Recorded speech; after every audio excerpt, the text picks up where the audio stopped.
We're ready for chapter 20. We're still in Parashat Shoftim.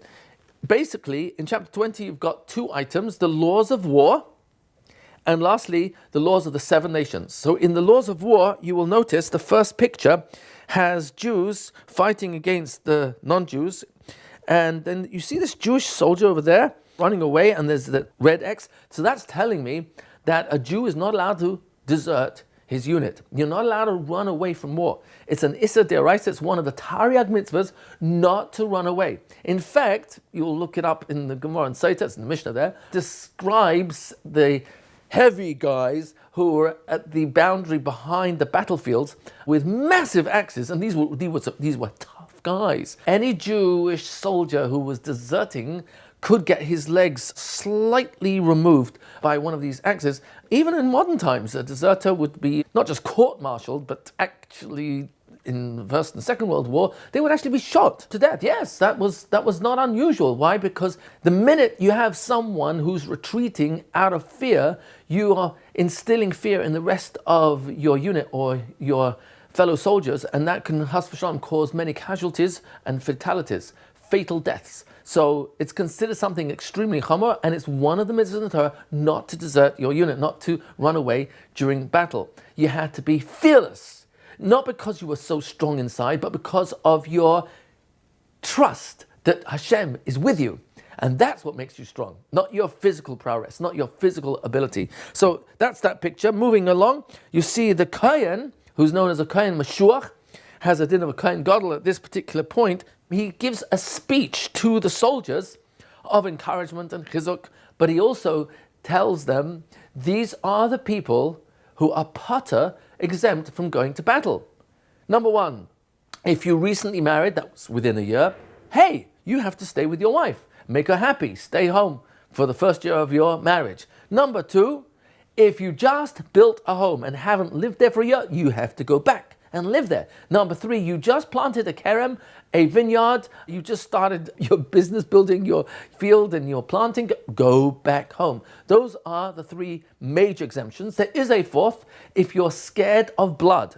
You can't stand the sight of a sword or a weapon or blood, you're going to faint. So we don't want you on the front lines of the battlefield, because you're the type of person that's going to possibly instill fear in your fellow soldiers. So that's another person that is pater from going to battle. And actually some claim that all those are just cover-ups for the real exemption, which is if you know you haven't done teshuvah in your heart of hearts, and that because of that, you know you've got aveiros biyadoi. Now, that's a real reason to be afraid, that you don't have the protection needed to survive this battle. And therefore, in order to not embarrass people who knew that they were not tzaddikim and that have still got aveiros which they haven't done teshuvah for, they would go home and people would assume, oh, he must have just got married or built a home or kerem, or maybe he's just afraid of blood, when in reality, he's actually not done teshuvah. So it ends up, the only people that would go to war and battle in the front lines were Jews who were tzaddikim and were completely confident that they were going to win the battle because Hashem's on their side. And why would Hashem protect them? Because they've done teshuvah. Now that takes a lot of self-knowledge, that you really are that certain that you got rid of your aveiros. So it very often would be only a few Jews actually going to war and winning against thousands and thousands of their enemies. So that's that second picture. Going down a picture, you see that there's a mitzvah to offer peace to any city that you siege, that you would surround and go to battle with. They were given an option. You can either make peace, in which case you have to surrender to us and pay us taxes. And you also have to keep the 7 mitzvahs of B'nai Noach. Those are 2 conditions of making peace. And if you don't agree to peace, then we have to go to war. idol worship had to be uprooted completely from Eretz Yisrael. So therefore, part of that peace treaty was that in the 7 Mitzvot of Shebnei Noach, you're not allowed to continue worshipping idols. Only believe in one Hashem. So that's the third picture. And the fourth one is the 7 nations living in Eretz Yisrael. Whoa, wipe them out. Get rid of them. As you see here, the word number 7, and they're all lying down there. Don't leave any of the 7 nations alive. And they are the Chiti, the Yebusi, Chivi, Perizi, Kanani, the Emori. If you let them stay alive, then the Torah warns us that pen yachtiuli, they might cause you to sin against me. Some might say ken yachtiuli, they will if you let them stay alive, because we're going to learn from their ways. And some of their ways were horrific practices. They would sacrifice their children to their gods. They would burn their children to their gods alive. Well, until they died. But horrific rituals that they carried out. So how we'll remember this is in chapter 20, which goes with nose. N is 2, S is 0. O and E in the word nose don't count because they are vowels. So in my silly story, I imagine a nose where it's got 2 nostrils. In one nostril, I see soldiers running out. One is wrapped in a chuppah to remind me that he's exempt from war because he just got married. Another one is carrying a vine of grapes. So he's carrying a vine tree with grapes, and maybe you just see the grapes trailing behind him as he's running out of the nostril. And the third soldier I see running out of the nostril is carrying a house in his arms, trying to run as fast as he can while he's carrying this big model house. So those are 3 most obvious exemptions. And then out of the second nostril, I see this printout where the Kohen Mashuach, who is reading out the printout out loud, anyone who just got married or planted a vineyard or built a home or is afraid of war or battle or blood, go home. So that's my silly story for nose. Nose 20, laws of war, laws of 7 nations.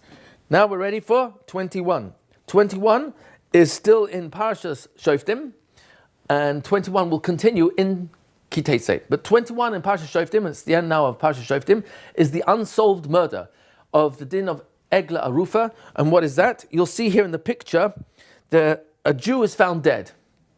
Suspected murder. Yes, this is a case for Sherlock Holmes or whoever it is you are sending investigation. But the way we handle it is very simple.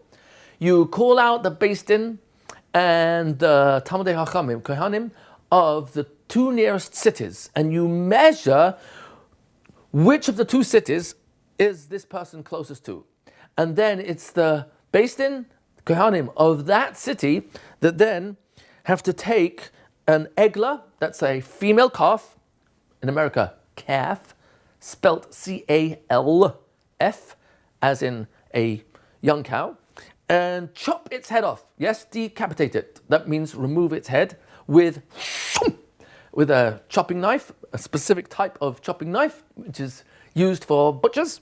And then finally, the Beis Din Kohanim of that city will then say, Yadeinu loy shafchu es adam hazeh. Our hands did not spill this man's blood. Ve'einenu lo ra'u. Our eyes never saw. What is that talking about? So we say that if the Jew had been properly escorted out of the city, if he was alone, but he was properly escorted and was given food so that he would be able to survive the journey wherever he's going, this would never have happened. So we're trying to say that he should have been taken care of, but he wasn't. One of the purposes of this ritual was that so many people would see the Beis Din of each town going out and measuring the distance between this dead body and the 2 nearest towns, that it would cause a big noise and everyone's talking about it. Did you hear this guy murdered? And through talking about it, we're hoping that witnesses might come forward who have information as to what really happened and catch the murderer. So that's one of the reasons behind it. And in the second picture, you see a big red X going through this man who's plowing over the ground where it says Makom Egla Arufa. This Egla, which had been decapitated, head cut off. The place where it died is not allowed to be used for planting, and therefore that's this picture. So all this is in chapter 21. Chapter 21 is not How we're going to remember this is in nut. So I imagine a tape measure that's being used between the two cities till this man, and every inch is a nut. So really, as you unfold the tape measure, I see lots and lots of nuts, and each nut is 1 inch wide, and that's how they would, in my silly story, measure how many inches. They just have to count the number of nuts. Okay, so that's 21 in Shoftim, and now we're ready for chapter 21 in Parshas Kiteitzei. Parshas Kiteitzei, this picture here shows you a number of the mitzvahs that are taking place in Perek Chaf Aleph. In this picture, you see the Yafis Toya. If the Jewish soldier who takes a liking to her wants to marry her, he's allowed to if he lets her hair grow long and her nails and her toenails grows long for 30 days. They can get pretty long in that time, and then he's allowed to marry if he still wants to marry her. And there on the chuppah, she's crying and crying, crying. She misses her parents. So hopefully by the end of 30 days, he'll realize, you know what, she's not as pretty as I thought. She's always crying, her face is stained with tears, her hair is all over the place, and these fingernails, ooh, let alone her toenails are sticking out of her socks, her stockings. So he'll be put off and he'll want to marry a good Bas Yisrael. So next picture you see the Ben Soimera. Ben Soimera is a young kid who's not yet bar mitzvah, who's getting into some pretty bad habits of drinking, stealing food, wine, expensive Italian vintage wine from his father.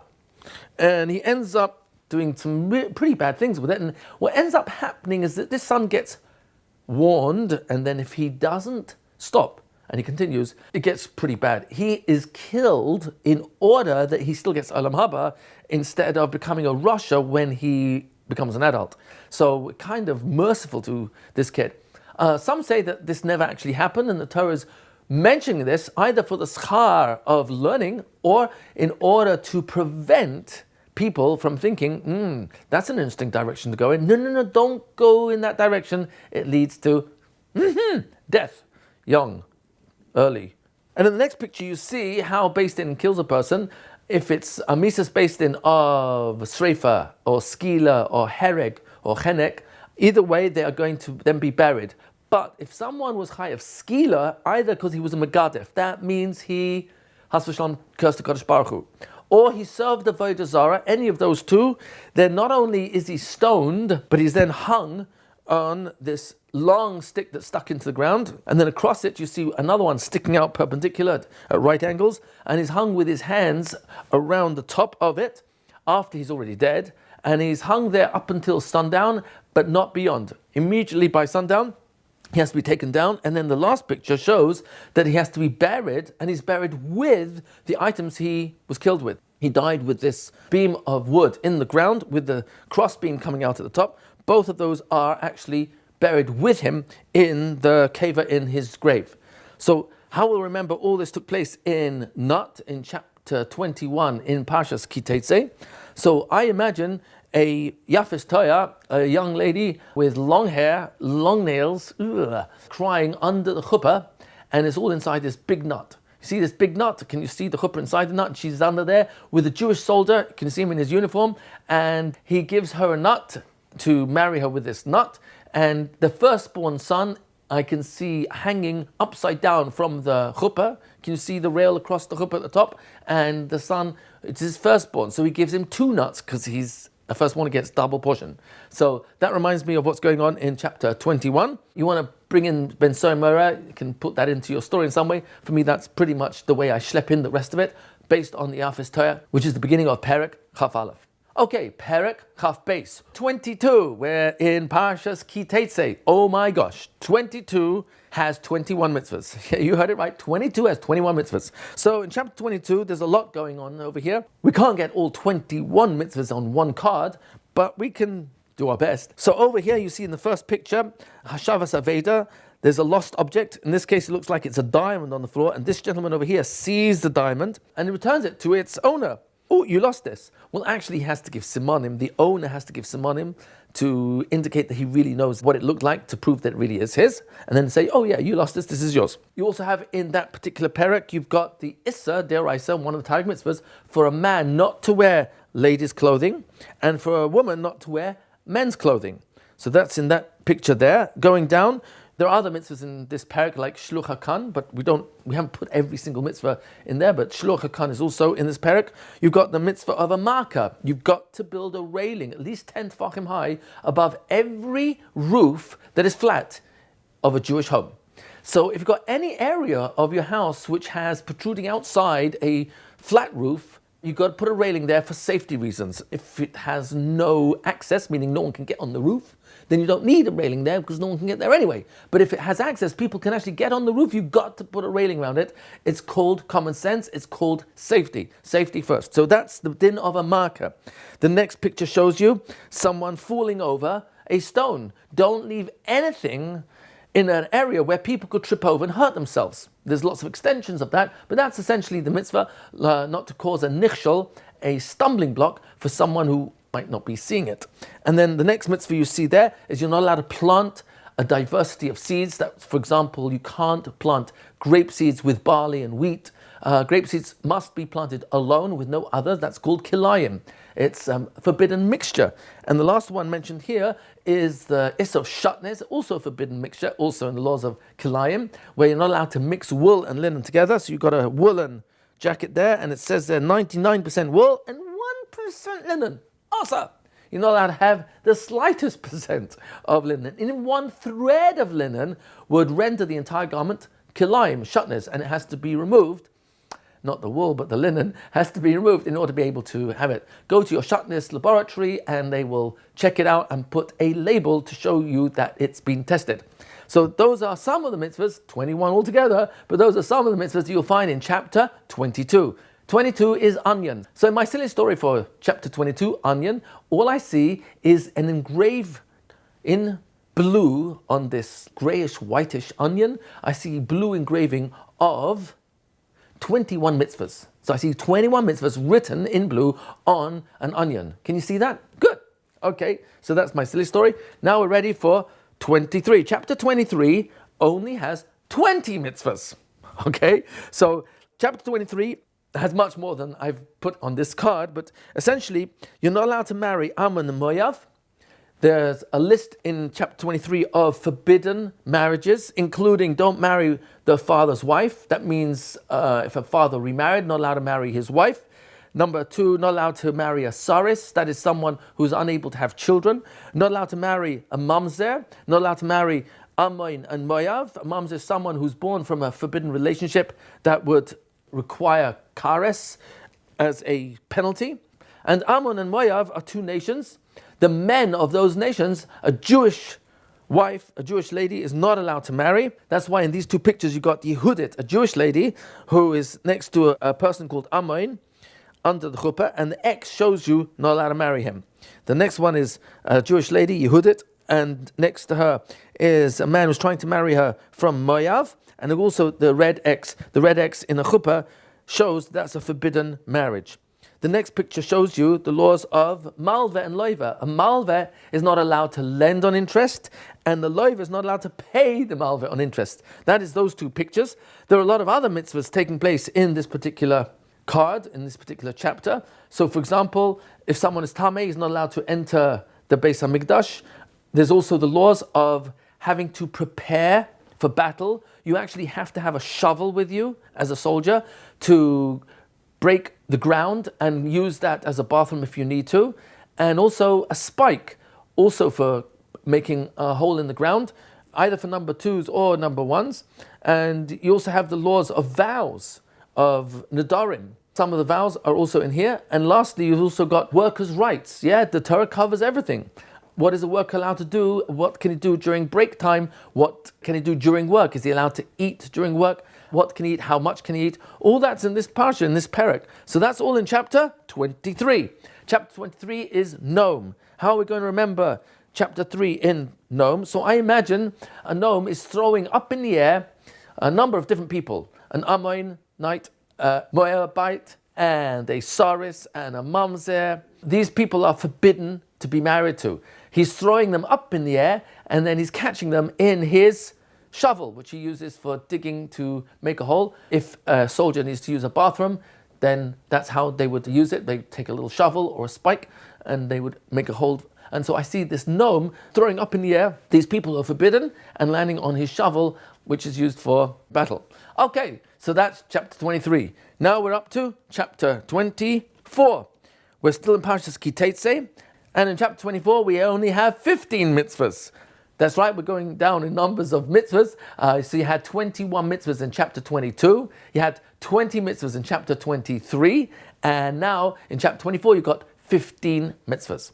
So in this picture you've got a lady receiving a get from her husband. Yes, that's right, the laws of Gittin are in this particular parak. So that means giving a get, if a husband and wife can't get along, it can't make shalom, everything's been tried, it's just not working. So he gives her a get that allows her to remarry. Now he can remarry too. What else do you have in there? Well, you're not allowed to remarry your wife if, after you gave her a get, she went and married someone else and then got divorced from him. Now you want to remarry your first wife, you're only allowed to do that if she never remarried in between. But if she remarried in between, too late. Can never marry her again. If you're a Kayan and you divorce your wife, anyway, you can't remarry her. So in the laws of Gittin, you might know that a Kayan who our sages tell us has a little bit more of a temper, generally speaking, in their teva. They are more makpidit than usual, than most people, and therefore they might get divorced out of anger. And therefore, when writing a get for a Kayan, you've got to actually write one line at a time, then stitch up, fold it over the get and stitch up that line, then write the next line, fold it back and stitch it, write the next line, stitch it, fold it, stitch it, fold it, stitch it. And by the time you finish the get, the Kayan was probably calmed down if he was angry, and that's why I was giving get. And therefore, it's not about a male or female thing, it's about anger. And got to be cool and not keep the anger going for too long, because it could destroy marriages and families.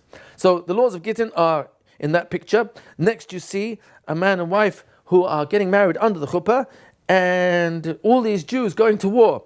And that little red X tells us that because he's just got married, he's not allowed to go to war. He has to stay married, for sure, but he has to stay with his wife for a year before he's allowed to be conscripted into the army. He's not allowed to go to war or any other communal needs for the community for a whole year after his marriage. It's called Shana Rishona, the first year.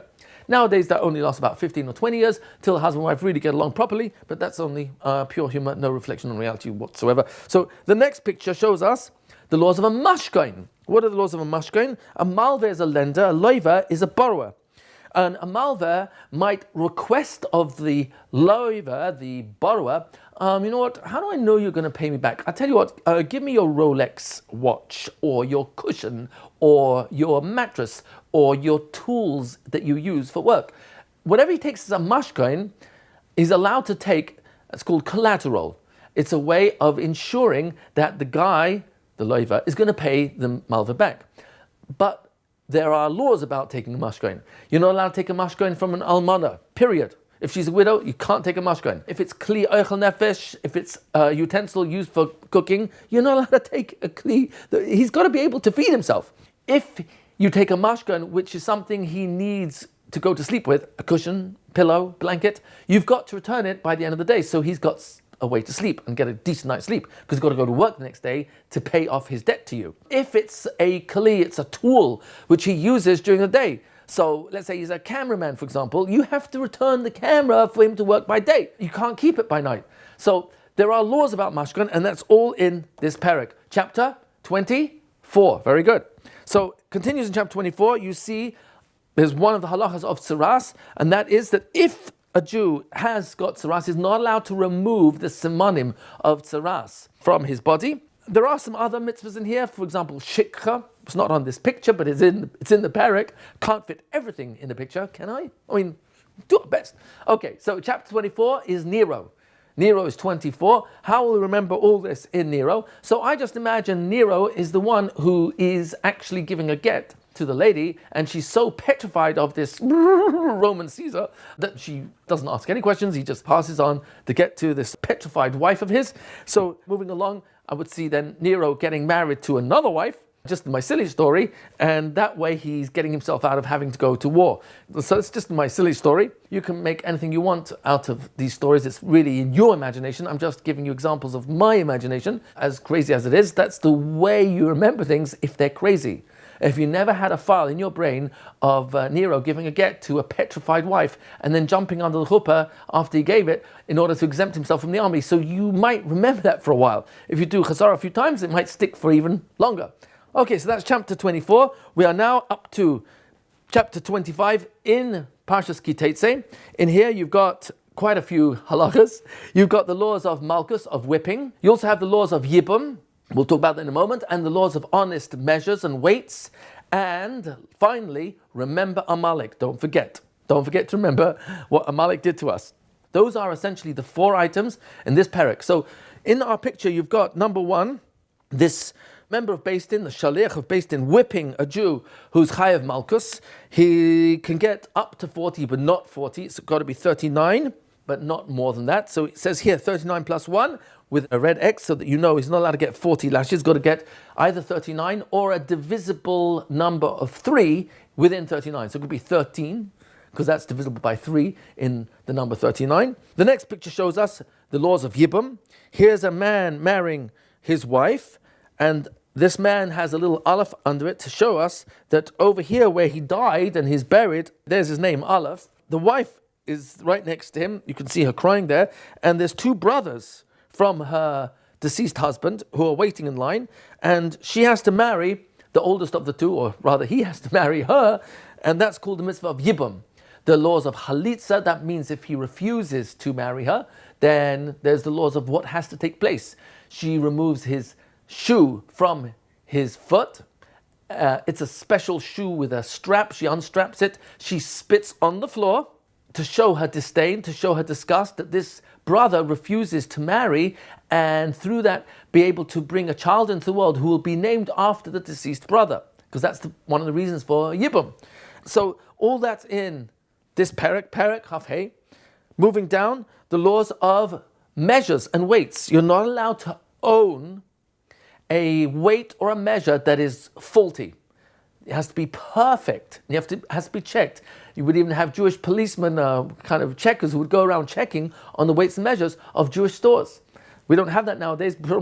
Almost everything's digital. But in the old days, you used to have an actual rock or a stone that was measured to a very specific weight, and it had to be correct. Couldn't be too big or too small, or rather not too heavy or too light than the actual amount that it claims to be. You're not even allowed to own that. You can't even keep it even if you don't use it. But so there's a number of laws of weights and measures, all about honesty. And the last picture shows us, remember Amalek, never forget what he did to us, and you have a mitzvah to kill him. If you know someone's Amalek, you can't choose who's Amalek. They either are or not. Nowadays we don't know who they are, and so we'll have to wait till Mashiach comes and Eliyahu will identify exactly who's who, and then HaKadosh Baruch Hu will make sure Amalek is wiped out completely. But in the meantime, you still have 3 mitzvahs associated to Amalek. Don't forget what he did when we came out of Mitzrayim and attacked us from the rear, at the back, where the elderly and the young and the cripples were. That's cowardice. That's pure cowardice. Yeah, Amalek is a Rasha Gomor. So, number 1, don't forget what they did. Number 2, remember what they did. That's in the mind. You've got a mitzvah of the mind there. And number 3, wipe out Amalek. Timcher, erase their memory. And that means get rid of them. So that's going to be when Mashiach comes. So those are the main items in chapter 25. How will we remember it? So it's just my silly story. You can come up with your own.